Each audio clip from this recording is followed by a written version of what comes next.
కేంద్ర ప్రభుత్వ ప్రజా వ్యతిరేక విధానం సిపిఐ పాదయాత్రను జయప్రదం చేయండి. ఆగస్టు 6 నుంచి 15 వరకు జరిగే సిపిఐ పాదయాత్రను జయప్రదం చేయండి. మీడియా మిత్రులందరికీ నమస్కారాలు.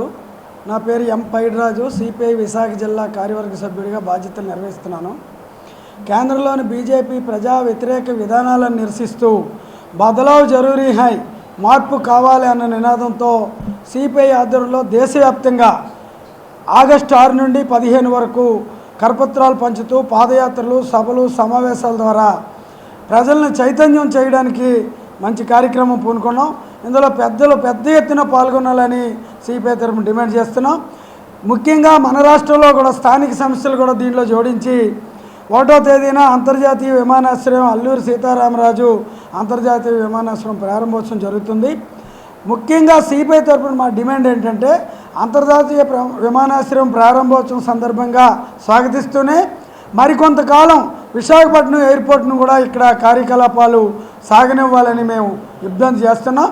ప్రజలకు అనేక రకాల ఇబ్బందులు ఉన్నాయి. దీనివల్ల ప్రభుత్వం ఏమో కేంద్ర ప్రభుత్వం 17వ తారీఖు నుండి దీన్ని పూర్తిగా మూసివేస్తామని ప్రకటన చేసింది. అయితే ఇందులో ఇబ్బందులు ఏంటంటే భోగాపురం వెళ్ళడానికి ఇక్కడ నుండి కనెక్టివిటీ మార్గం లేకుండా, సరైన రవాణా సదుపాయం లేకుండా, మెట్రో రైలు లాంటి సదుపాయం కల్పించకుండా అక్కడికి వెళ్ళి విమానాశ్రయానికి చేరుకోవడం చాలా ఇబ్బంది అవుతుంది. మరొక ముఖ్యమైన అంశం ఏంటంటే అంతర్జాతీయ విమానాశ్రయంలో స్థానికంగా ఉండే ఉత్తరాంధ్ర జిల్లాలకి 80 నుండి 90% ఉపాధి కల్పించాలని మేము ప్రత్యేకంగా డిమాండ్ చేస్తున్నాం. అదేవిధంగా ముఖ్యంగా విశాఖ జిల్లాలో ఏర్పాటు చేస్తున్నటువంటి గూగుల్ డేటా సెంటర్ల వలన ప్రజలకి పర్యావరణానికి చాలా దెబ్బతీసే పరిస్థితులు ఉన్నాయి. దీనివల్ల సాగునీరు, త్రాగునీరుకి ఇబ్బంది అవుతుంది.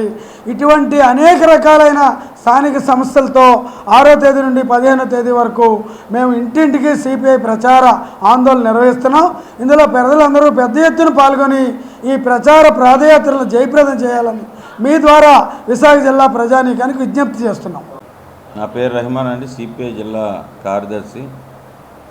కేంద్రంలో బీజేపీ ప్రభుత్వం వచ్చిన 12 ఏళ్ళలో ప్రజా వ్యతిరేక విధానాలను అనుసరిస్తూ ప్రజలపై ఆర్థిక భారాలు వేస్తూ ముందుకు పోతుంది. ఈరోజు ఏదైతే ప్రజలు ఉన్నారో ప్రజల తాలూకు ఆరోగ్యం సంబంధించి కానీ ఇతర అంశాలు ఏవి కూడా ప్రభుత్వాలు ఏవి చర్చించలేని పద్ధతిలో ముందుకు పోతున్నాయి. ఒక పక్క ధరలు అనేది విపరీతంగా పెరుగుతున్నాయి. ఈ ధరలు అనేది నేటి వరకు కూడా అదుపు అనేది చేయలేదు. ఆయన ఎన్నికల ముందు మేము 100 రోజుల్లో ధరలు తగ్గిస్తాం, అలాగే ఎవరైతే బాగా నిరుపేదలు ఉన్నారో వాళ్ళందరికీ కూడా బ్యాంక్ ఖాతాలో 15 లక్షలు వేస్తాం అనేది కూడా చెప్పారు. సంవత్సరానికి 2 కోట్ల ఉద్యోగాలు ఇస్తానన్నారు. మరి ఇప్పుడు 12 సంవత్సరాలు అయింది. 12 × 24 కోట్ల ఉద్యోగాలు అనేది ఇవ్వాలి. ఈరోజు నిరుద్యోగం అనేది విలయతాండం చేస్తుంది. చదువుకున్న విద్యార్థులు ఎవరైతే ఉన్నారో ఏ ఒక్కరికి కూడా ఉద్యోగాలు లేక ఎగ్జాములు రాస్తూనే ఉన్నారు.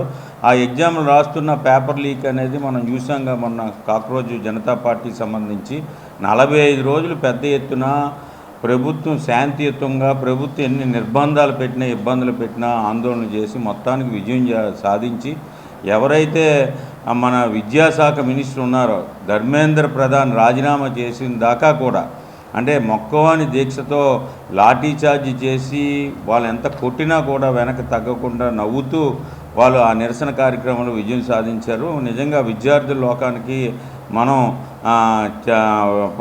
దానికి సంబంధించి వాళ్ళు ఎంతగా విజయం సాధించారనే దాని మీద కూడా మనం చెప్పుకోవచ్చు.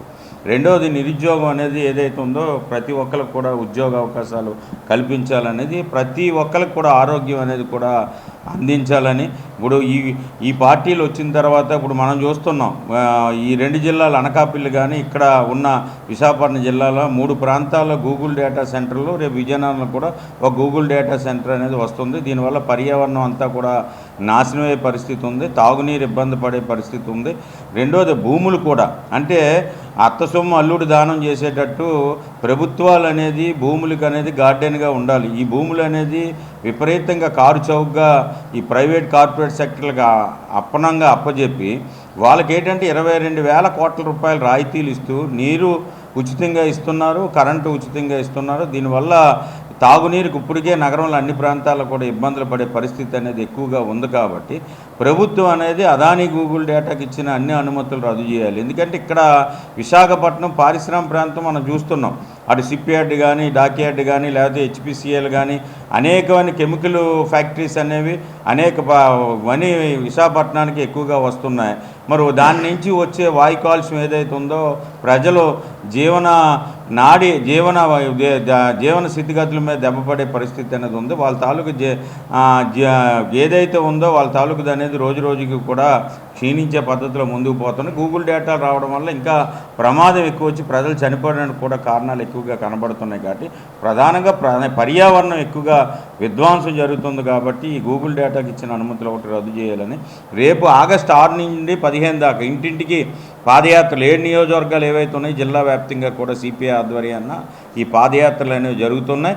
అలాగే సెప్టెంబర్ 1న చెలో ఢిల్లీ అనేది 28 జిల్లాల నుంచి, మా జిల్లా నుంచి ఇక్కడి నుంచి 150 మంది దాకా కూడా ఇప్పుడు ఆల్రెడీ టికెట్లు చేయించుకొని ఢిల్లీకి పైన అవుతున్నాం. ఇక్కడ 29వ తారీఖున బయలుదేరడం అనేది జరుగుతుంది. అలాగే 28 జిల్లాల నుంచి కూడా ఇంచుమించు ఎలా చూసుకున్నా కూడా వేలాది మంది కార్మికులు అనేది జంతర్ మంతర్ ఏదైతే ఉందో రామ్లీలా మైదాన్ నుంచి పెద్ద ఎత్తున ఊరేగింపు ఢిల్లీలో బహిరంగ సభ అనేది జరుగుతుంది. ఈ కేంద్రంలో బీజేపీ ప్రభుత్వం ఇచ్చిన హామీలన్నీ అమలు చేయాలని, ప్రజా వ్యతిరేక విధానాలను వెన్నాడాలని ఒకే ఒక అంశం మీద ఈరోజు ఆ ఢిల్లీ రామ్లీలా మైదాన్ నుంచి ఆ ఊరేగింపులో ప్రజలంతా కూడా పెద్ద సంఖ్యలో పాల్గొని జయప్రదం చేయాలని మీ ద్వారా ప్రజలకు విజ్ఞప్తి చేస్తున్నాం.